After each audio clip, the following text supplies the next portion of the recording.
جب حکم آتا ہے فاصدع بما تؤمر، اے نبی اب ڈنکے کی چوٹ کہیے. شروع میں 3 سال جو ہے حضور نے جس کو کہتے ہیں پی پی کال، پرسن ٹو پرسن، انفرادی رابطے کے ذریعے سے جو ہے وہ دعوت کو پھیلایا تھا. اب آپ کے پاس حکم آ گیا فاصدع بما تؤمر. اے نبی بس اب یہ جو لو پروفائل میں، یہ نوٹ کر لیجئے، خفیہ دعوت کا کوئی دور محمد رسول اللہ صلی اللہ علیہ وسلم کی اس جد و جہد میں نہیں آیا. کوئی خفیہ بات نہیں تھی، انڈر گراؤنڈ موومنٹ نہیں تھی، ہرگز نہیں. البتہ لو پروفائل میں پرسن ٹو پرسن کانٹیکٹ کے ذریعے سے بات پھیل رہی تھی. لیکن اب حکم آ گیا فاصدع بما تؤمر، اے محمد اب ڈنکے کی چوٹ کہو جس چیز کا کہ تمہیں حکم ہوا ہے. پھر آپ کوہ صفا پر چڑھے. اب کوہ صفا جو رہ گیا ہے بیچارہ، وہ تو اس کا ایک سمبل ہے، علامت ہے جو باقی رہ گئی ہے. حضور کے زمانے میں باقاعدہ ایک پہاڑی تھی، ایسی پہاڑی کے جس کے پیچھے کوئی لشکر بھی چھپ سکتا تھا، ایسی پہاڑی. بہرحال یہ چونکہ عرب کا دستور تھا. یہیں سے ہمیں ایک بات معلوم ہوتی ہے کہ دعوت کے لیے جو بھی آپ کے زمانے میں مروجہ ہوں طریقے، ان سب کو اختیار کرنا. ہاں اگر کوئی شرافت کے یا حیا کے منافی کوئی شے ہے تو اس کو اس میں سے ختم کر دیا جائے، لیکن یہ کہ جتنے بھی ذرائع ہوں ابلاغ کے جو موجود ہوں آپ کے وقت میں، وہ آپ کو استعمال کرنے چاہیے. جب حکم ہوا فاصدع بما تؤمر تو آپ نے رواج کے مطابق یہ شکل اختیار کی. رواج کیا تھا؟ عرب میں آپ کو معلوم ہے کہ قبائل ایک دوسرے پر حملہ کرتے رہتے تھے، غارت گری ہوتی تھی، لوٹ مار ہوتا تھا. تو اگر کسی کو یہ اطلاع مل جاتی تھی کسی قبیلے کے فرد کو کہ فلاں قبیلہ ہم پر حملے کا پروگرام بنا رہا ہے، اور ہو سکتا ہے آج ہی رات کو، اور رات کو بھی نہیں، وہ جس سے آپ کہتے ہیں small hours of the morning, اس میں وہ آ کر حملہ کیا کرتے تھے 2 3 4 بجے، جبکہ نیند کا انتہائی غلبہ ہوتا ہے لوگوں پر.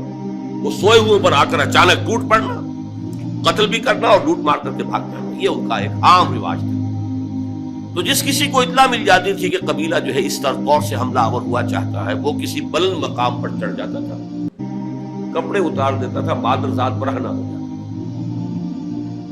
نعرہ لگاتا تھا واہ صباحا، ہائے وہ صبح جو آیا چاہتی ہے، جس میں غارت گری ہوگی، جس میں لوٹ مار ہوگی، جس میں کچھ تو خون ہوگا. واہ صباحا، وہ صبح، ہائے وہ صبح جو آیا چاہتی ہے. اب دیکھیے دونوں چیزیں اس نے جمع کر لی، آڈیو ویژول. اس لیے کہ جہاں تک تو اس کی آواز جا رہی واہ صباحا، وہاں تک تو لوگوں نے اس کی آواز کو سن لیا، وہ لپکے دوڑے، کوئی بڑی خبر ہے، کوئی حملہ ہوا چاہتا ہے، کوئی بڑی تباہی آنے والی ہے، یہ شخص اس کی خبر دینا چاہتا ہے، تو دوڑو، لپکو، سنو اس کی بات.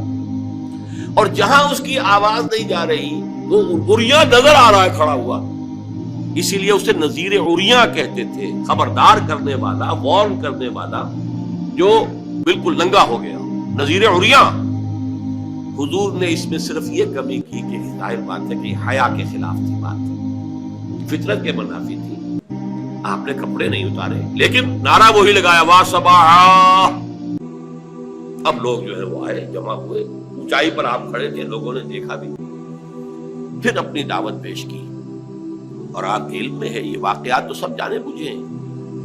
اس مجمع میں سے سگا چچا بولتا ہے تبا لکا لہذا جمعتنا، تمہارے لیے ہلاکت اور بربادی ہو. کیا تم نے اس کام کے لیے ہمیں جمع کیا؟ ہم سمجھتے تھے کوئی واقعی خبر تم دینے والے، تم کوئی بات بتانے والے. اور نوٹ کیجیے جو میں نے عرض کیا تھا، وہ پہاڑی کتنی بڑی تھی کہ حضور نے پہلے یہ کہا کہ لوگوں اگر میں تمہیں یہ خبر دوں کہ اس پہاڑی کے پیچھے دشمن کا لشکر ہے جو تم پر ٹوٹ پڑنا چاہتا ہے، تو میری بات مانو گے کہ نہیں؟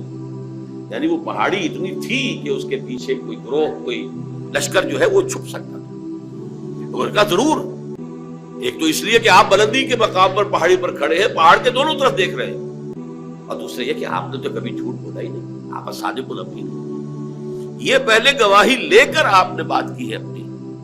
میں تمہیں اللہ کے عذاب سے ڈراتا ہوں، آخرت کے محاسبے سے ڈراتا ہوں، جس پر اس نے کہا تبا لکا لہذا جمعتنا، جس پر یہ سورت نازل ہوئی ہے تبت یدا ابی لہب وتب ما اغنى عنه ماله وما كسب سيصلى نارا ذات لهب وامرأته حمالة الحطب في جيدها حبل من مسد.